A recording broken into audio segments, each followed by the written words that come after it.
The vast emptiness of space was suddenly disturbed as a battered spacecraft tore through the fabric of reality. It appeared near Earth's orbit, its hull scared and smoking from a journey that had pushed it to its limits. This was the last hope of the Zarkoni, an alien race fleeing the destruction of their home. Inside the ship, Captain Zorlak gripped the controls with his 4 hands, his large eyes blinking rapidly as he tried to make sense of the unfamiliar star system. The ship's alarms blared, warning of multiple system failures. "We've made it," he announced to his crew, his voice a mix of relief and uncertainty. But for how long? The Zarkoni were a sight to behold.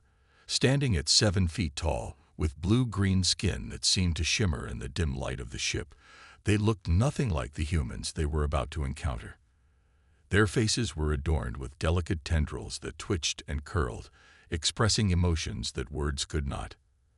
As the ship stabilized its position, Zorlak turned to his communications officer, Vera.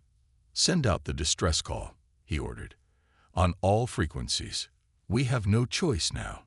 Vera nodded, her tendrils drooping with the weight of their situation.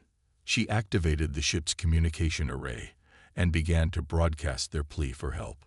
To any sentient beings who can hear this message, Vera's voice echoed across the vastness of space. "We are the Zarkoni.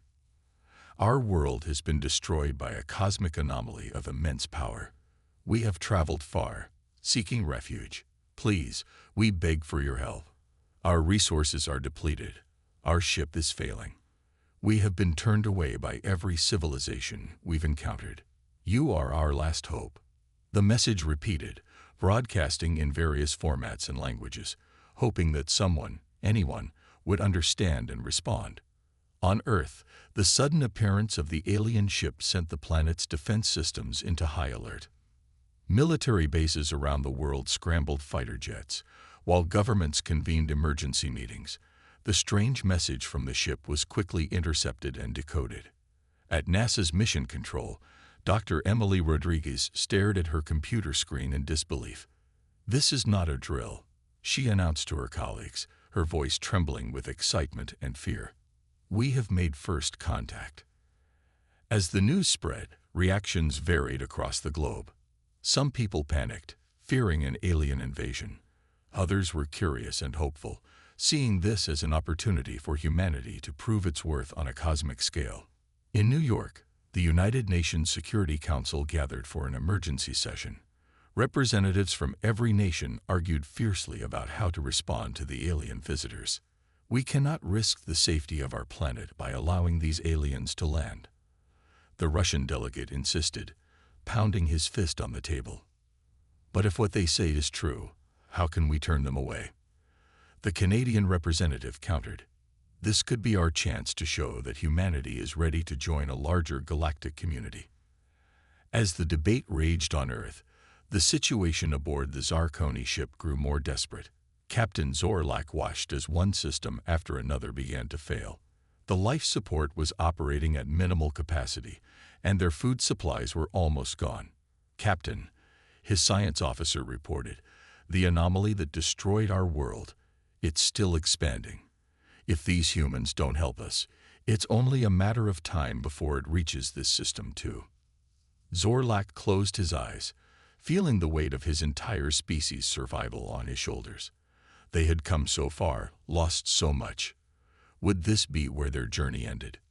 Back on Earth, as governments debated and people speculated, a small team of scientists led by Dr. Rodriguez began to analyze the alien ship. They were amazed by its technology, even in its damaged state. "If we can learn from them," Dr. Rodriguez mused, "it could advance our own technology by centuries.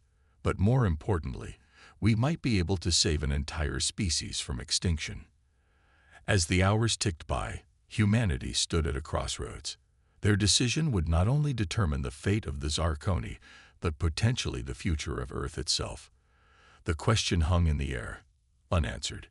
In the face of the unknown, would humanity choose fear or compassion? As the world held its breath, waiting for a decision, Dr. Samantha Chen paced the halls of the United Nations building in New York.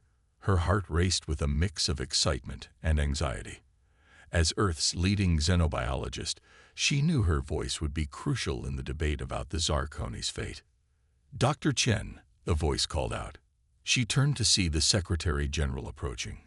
"We need your expertise. The Security Council is deadlocked." Samantha nodded, taking a deep breath. This was her moment to make a difference.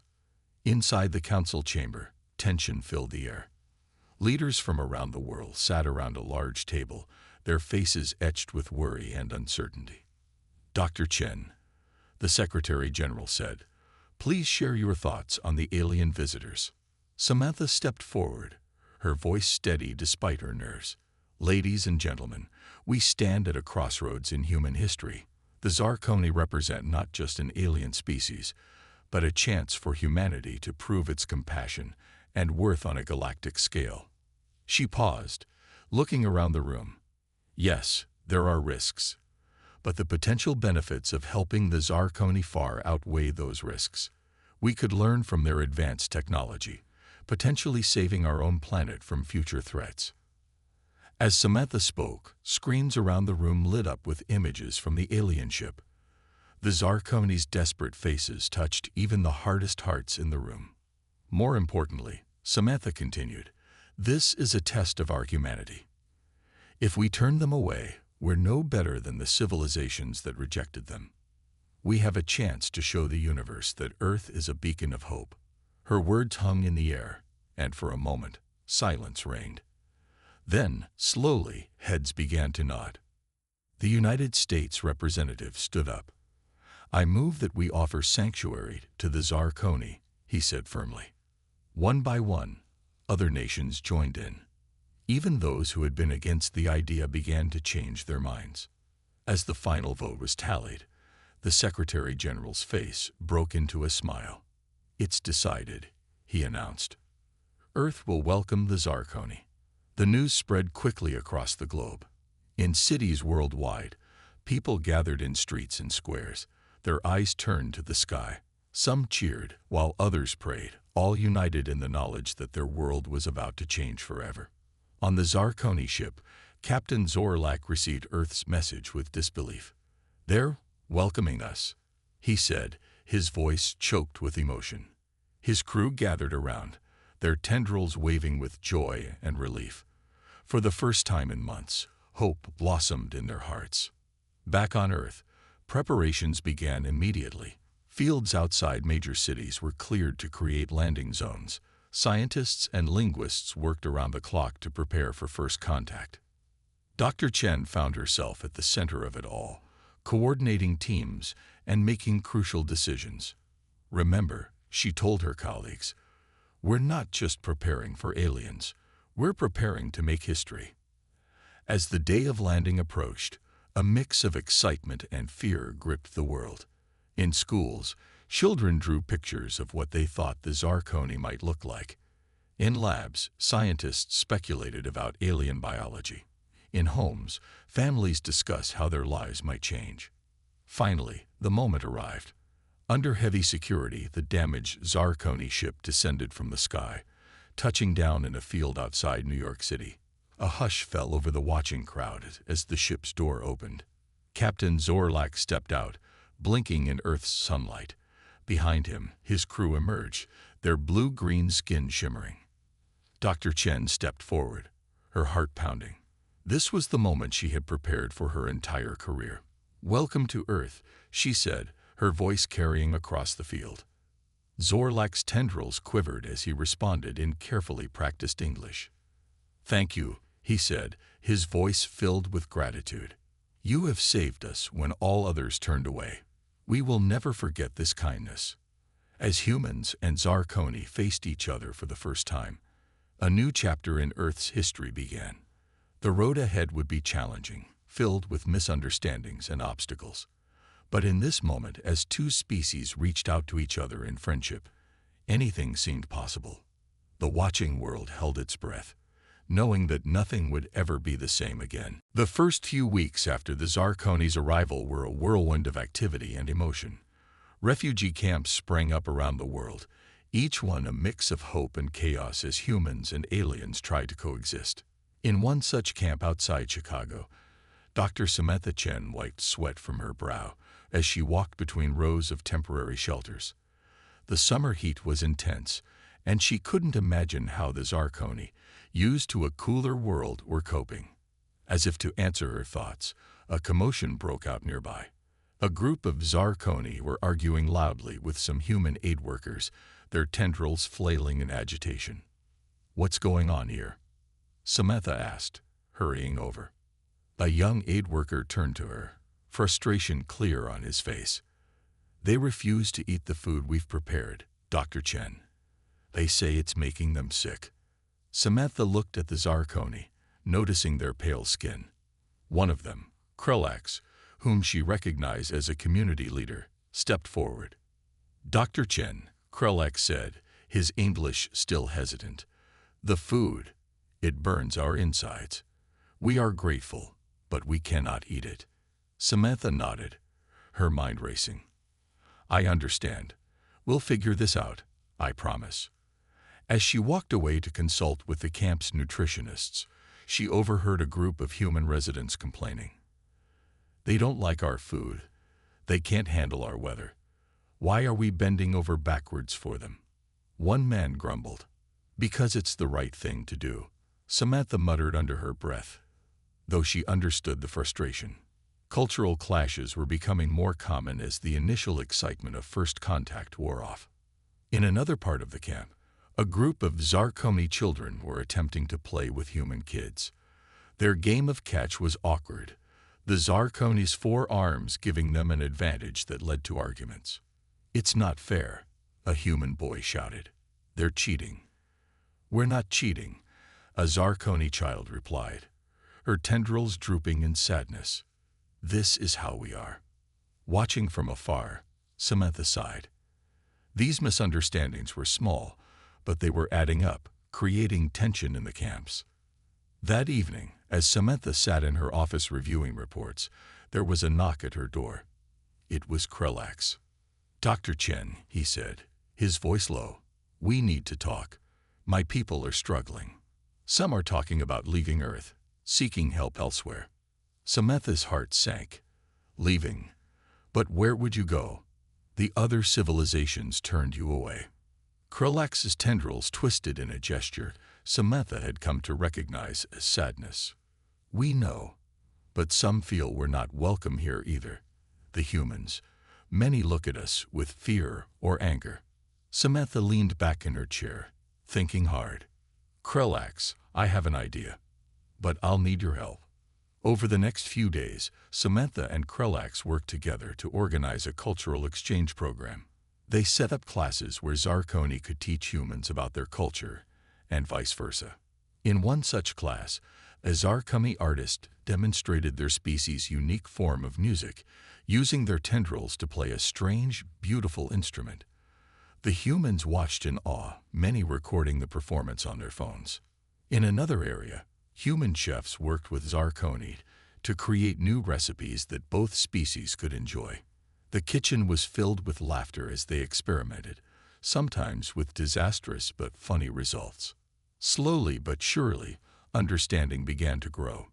Humans and Zarkoni started to see each other as individuals, not just as alien others.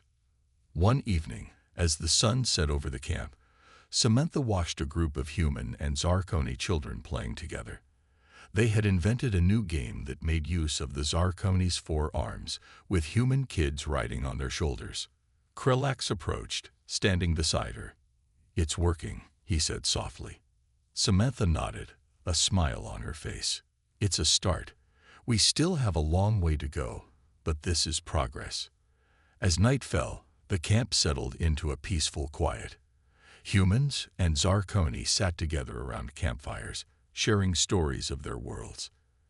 In these moments, the differences between them seemed to fade away, replaced by a shared sense of wonder at the vastness of the universe and the unlikely friendship forming between their species. Samantha looked up at the stars, feeling a sense of hope. They were taking the first steps on a long journey, but she believed that together, humans and Zarkoni could build a brighter future for both their peoples. 3 months after the Zarkoni's arrival, Earth's scientists made a chilling discovery. Dr. Emil Kowalski, a renowned astrophysicist, stared at his computer screen in horror. The data was clear, but he couldn't believe what he was seeing. "This can't be right," he muttered, running the calculations again. But the result was the same. Across the globe, in the main Zarkoni refugee camp, Dr. Samantha Chen was having a good day. The cultural exchange programs were working well, and tensions between humans and aliens had eased significantly. Her smile faded as her phone buzzed with an urgent message. "Emergency meeting. Global Science Council." Now, hours later, world leaders and top scientists gathered in a secure conference room. Dr. Kowalski stood at the front, his face grim. "The anomaly that destroyed the Zarkoni homeworld," he began, his voice shaking slightly. "It's not stationary. It's expanding and moving through space." A murmur of concern rippled through the room. Samantha felt her heart race as she asked, "How fast is it moving?" Kowalski took a deep breath. "At its current speed, it will reach our solar system in approximately 18 months. The room erupted in panic. Leaders shouted questions and demands, their faces pale with fear. Silence. The Secretary General's voice cut through the chaos. "Dr. Kowalski, what exactly is this anomaly?" "We're not entirely sure," Kowalski admitted. "It seems to be a region of space where the laws of physics break down. Anything that enters it simply ceases to exist." The implications were clear. Earth, along with humanity and their Zarkoni guests, faced extinction. As the meeting continued, plans were proposed and discarded. Some suggested building massive spaceships to evacuate Earth, but there wasn't enough time. Others wanted to try to destroy the anomaly with nuclear weapons, but Kowalski explained that conventional weapons would likely have no effect. Samantha listened to the increasingly desperate ideas, her mind racing. Suddenly, she stood up. "What about the Zarkoni? Their technology is more advanced than ours. Maybe they have some knowledge that could help." The room fell silent as everyone considered this. Finally, the Secretary General nodded. "Dr. Chen, you've worked closely with the Zarkoni. Can you approach them about this?" Samantha nodded, feeling the weight of responsibility on her shoulders. The next day, Samantha met with Krelax and other Zarkoni leaders. As she explained the situation, she saw their alien faces shift from surprise to fear to determination. "We had hoped to spare you this fate," Krelax said sadly. "But perhaps together, we can find a solution that eluded us before." Over the following weeks, human and Zarkoni scientists worked tirelessly together. They shared knowledge, compared theories, and pushed the boundaries of both their technologies. Progress was slow and frustrating. Many nights, Samantha found herself working late in the lab, poring over data and simulations. One such night, as she rubbed her tired eyes, she heard a sound. Looking up, she saw a young Zarkoni scientist named Zivra enter the lab. "Dr. Chen," Zivra said hesitantly, "I've been thinking about something. Our ship's shields, they were able to protect us from the edge of the anomaly as we escaped our world. What if we could create a similar shield, but on a much larger scale?" Samantha's eyes widened as she considered the idea. A planetary shield. Is that even possible? Zivra's tendrils waved excitedly. "I don't know, but isn't it worth trying?" That conversation sparked a new direction in their research. The idea of a massive energy shield to deflect the anomaly caught on quickly. It was a long shot, but it was the best hope they had. As word of the plan spread, a new sense of purpose filled both humans and Zarkoni. In labs and workshops around the world, they worked side by side, pooling their knowledge and resources. The clock was ticking. The anomaly grew closer each day. But for the first time since the terrible news had broken, there was a glimmer of hope. Samantha looked out the window of her lab, watching humans and Zarkoni hurry back and forth, all focused on their shared goal. She allowed herself a small smile, If they could pull this off, it would be the greatest achievement in the history of both their species. But if they failed, there would be no one left to remember their effort. The world buzzed with activity as humans and Zarkoni raced against time. In every major city, massive generators were being built. These machines would power the planetary shield, humanity's last hope against the approaching cosmic anomaly. Dr. Samantha Chen stood on a platform overlooking the largest generator site, just outside New York City. The machine was enormous, stretching as far as she could see. Humans and Zarkoni worked side by side, their differences forgotten in the face of their shared goal. "Impressive, isn't it?" a voice said beside her. Samantha turned to see Krellax, his tendrils waving gently in the breeze. She nodded, smiling. "It's amazing what we can do when we work together." Their moment of peace was interrupted by a loud explosion from the far end of the site. Smoke billowed into the air, and panic spread through the workers. "What was that?" Samantha gasped, her heart racing. Security teams rushed to the scene as Samantha and Krellax hurried down from the platform. When they reached the explosion site, they found a scene of chaos. Part of the generator lay in ruins, and several workers were injured. As medical teams tended to the wounded, a security officer approached Samantha. "Dr. Chen, we found this," he said, holding up a small device. "It's a bomb. This was no accident." Samantha's blood ran cold. Sabotage. But who would do this?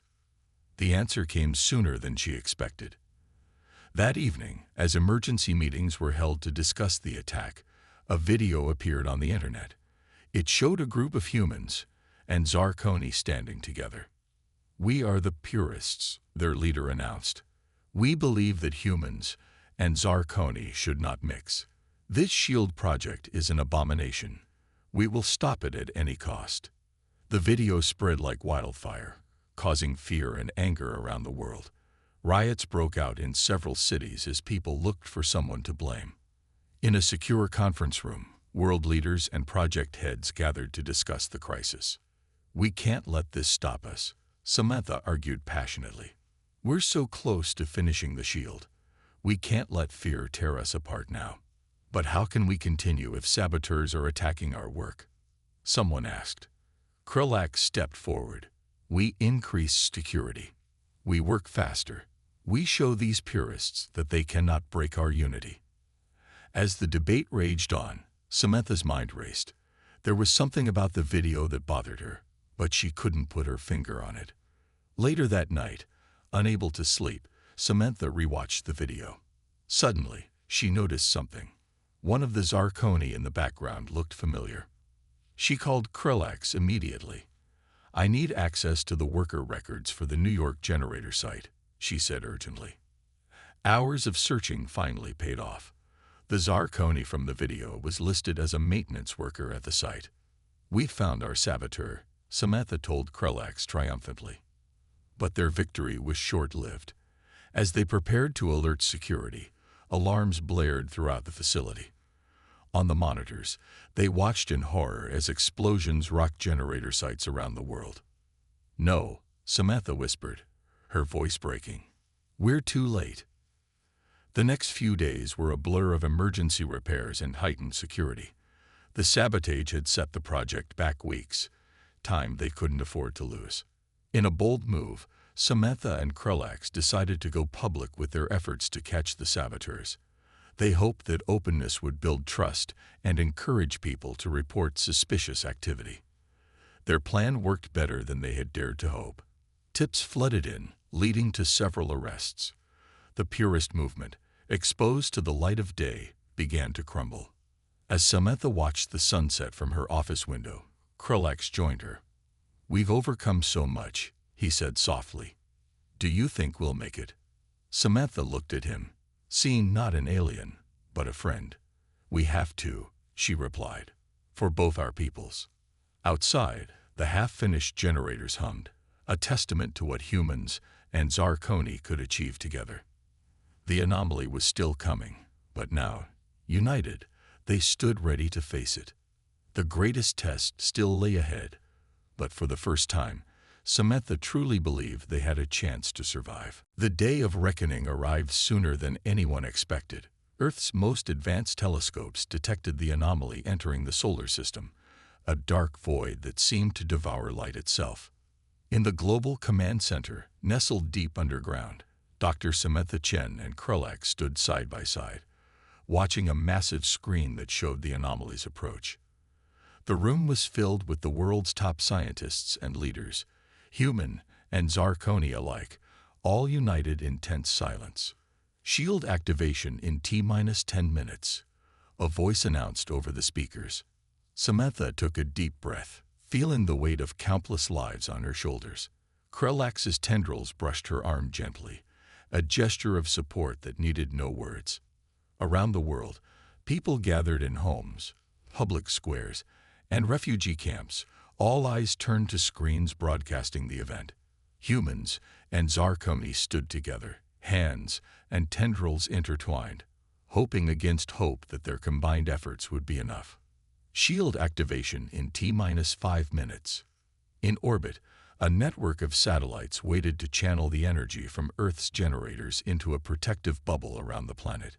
It was technology beyond anything humanity had ever created, made possible only through cooperation with the Zarkoni. T-1 minute. Samantha closed her eyes briefly, thinking of all the sacrifices made to reach this point. The sabotage attempts, the long nights of work, the global cooperation unlike anything in human history. Initiating shield activation now. A low hum filled the air as generators around the world roared to life. On screens everywhere, people watched as a shimmering blue field began to form around the Earth, growing stronger by the second. For a moment, hope surged. The shield was working. But then, as the anomaly drew closer, alarms began to blare. Shield strength at 80% and dropping. A technician shouted, "The anomaly's gravitational pull is stronger than we anticipated." Samantha rushed to a console, her fingers flying over the controls. "We need more power," she yelled. Krillex joined her, his 4 arms working multiple screens at once. "We're redirecting all available energy to the shield," he reported, his voice tense. On the main screen, they watched in horror as the edge of the anomaly made contact with the shield. The blue field flickered dangerously. Shield strength at 60% and falling fast. Around the world, the effects were immediate. Cities went dark as power was diverted to the shield. Hospitals switched to emergency generators. The global internet flickered and died. In the command center, chaos reigned. Scientists shouted suggestions and warnings, their voices blending into a cacophony of fear. Suddenly, Samantha had an idea. "The cities," she shouted, turning to the world leaders. "If we shut down power to all major cities, we might have enough energy to strengthen the shield." The room fell silent as the implications sank in. Shutting down the cities would cause widespread panic and potentially cost lives. But if the shield failed, everyone would die.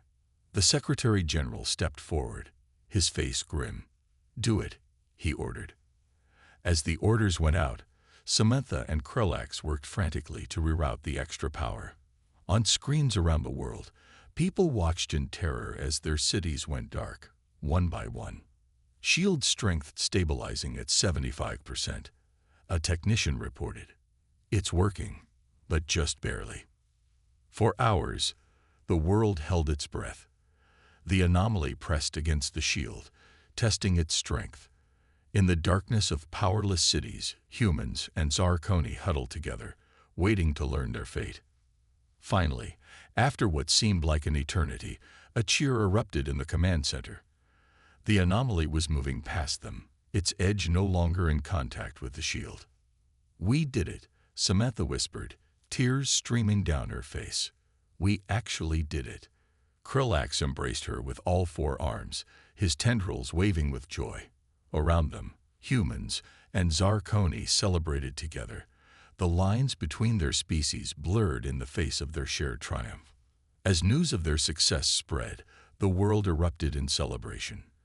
In dark cities and refugee camps, on ships at sea, and in distant space stations, A collective sigh of relief echoed around the globe. They had faced the ultimate test together, and together, they had survived. But as Samantha looked at the damage reports flooding in, she knew that their greatest challenge still lay ahead, rebuilding their world in the aftermath of their victory. 1 year after the anomaly passed, Earth was a changed world. Cities once darkened in sacrifice now shone with a new light, a blend of human and Zarkoni technology that was more efficient and cleaner than anything before. Dr. Samantha Chen stood on a balcony overlooking New York City, marveling at the sight. Flying vehicles zipped between buildings, their quiet hum a stark contrast to the noisy traffic of the past. Parks were filled with strange, bioluminescent plants, a gift from the Zarkoni that helped clean the air. "Quite a view, isn't it?" Krelak said, joining her. His tendrils waved gently in the breeze, a sign of contentment Samantha had learned to recognize. She nodded, smiling. "It's amazing how far we've come." Their moment of peace was interrupted by a beeping from Samantha's communicator. "Dr. Chen, you're needed in the conference room," a voice said. "We're receiving a transmission from the Galactic Council." Samantha and Krelax hurried to the United Earth headquarters. In the year since the anomaly, Earth had become a beacon of hope in the galaxy. Other alien civilizations, impressed by humanity's compassion and resilience, had reached out to establish diplomatic relations. In the conference room, holographic displays flickered to life, showing representatives from a dozen alien species. Some looked almost human, others were wildly different. All regarded Earth with newfound respect. The Arcturian ambassador, a being of shimmering light, spoke first. "Earth, we have observed your growth with great interest. Your unity in the face of destruction, your willingness to aid the Zarkoni when others turned away. These actions have not gone unnoticed." A reptilian being nodded in agreement. "We were wrong to isolate ourselves. Earth has shown us the power of cooperation." As the ambassadors spoke, Samantha felt a swell of pride. Humanity, once alone in the cosmos, was now part of something greater. The Zarkoni High Chancellor appeared on the largest screen. "My friends," he said, his tendrils moving in a formal greeting, "we owe our existence to Earth. In return, we offer our knowledge, our technology, our friendship. Together, we can build a better galaxy for all."